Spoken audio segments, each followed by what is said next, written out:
All right, welcome. Today, we're going to dive into a really powerful strategy for anyone who's ever felt stuck, maybe a little underestimated, or just flat out ready for a massive change. It's a whole mindset built around one simple but profound idea: the strategic retreat. So let me just start by asking you this. Have you ever had that feeling? You know, that deep urge to just step away from all the noise, the expectations, the constant pressure, and just vanish for a little while?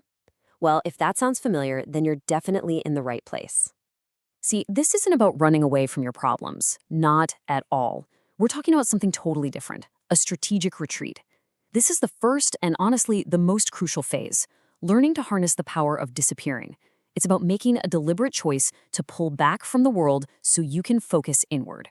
The whole idea really boils down to this one simple phrase: work in silence. Now, what's so powerful about that? The silence isn't empty. It's about creating this protective bubble for deep, focused work. It's that dedicated space you build for yourself, totally free from judgment and distraction, where the real foundational progress actually happens. And let's get one thing crystal clear right now.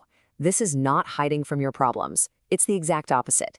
It's about building your solutions. Every single moment you spend in that focused silence, you are laying another brick, you're sharpening your tools, and you are literally constructing the next, stronger version of yourself. But, working hard without a clear direction is, well, it's just spinning your wheels. That's why this whole retreat needs to have a destination. And that brings us to our second phase: the quest to find your purpose, your own personal true north. So how do you find that direction? Well, it all starts with getting some perspective.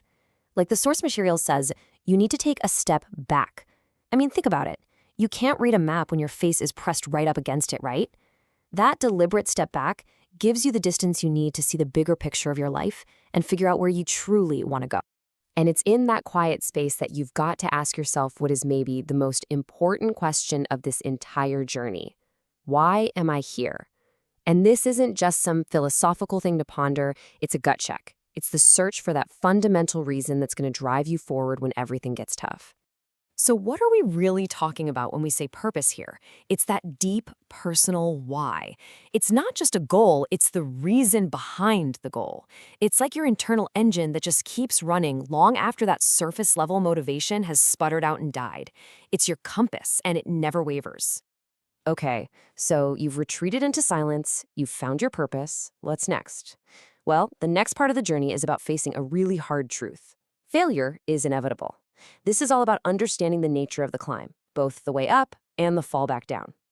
And let's be ambitious here. The whole point of this process is not to come back the same, or even just a little bit better. The source is super direct about this. You should be aiming for the top. This whole journey is about unlocking your absolute maximum potential, not just settling for good enough.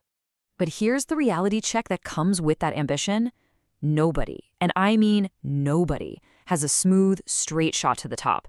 The path is always going to be full of setbacks, mistakes, and moments where you question absolutely everything. Expecting a straight line is just setting yourself up for disappointment.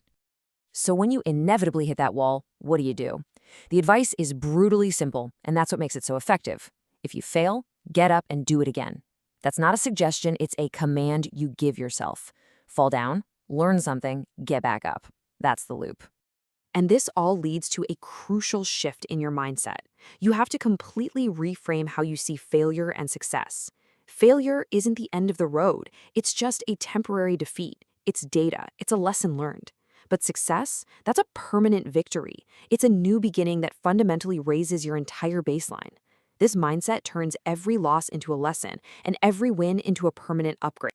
Okay, so you've done the work in silence. You've found your purpose. You've embraced the struggle. Now we get to the final, most exciting phase: the payoff. It is time for your triumphant return.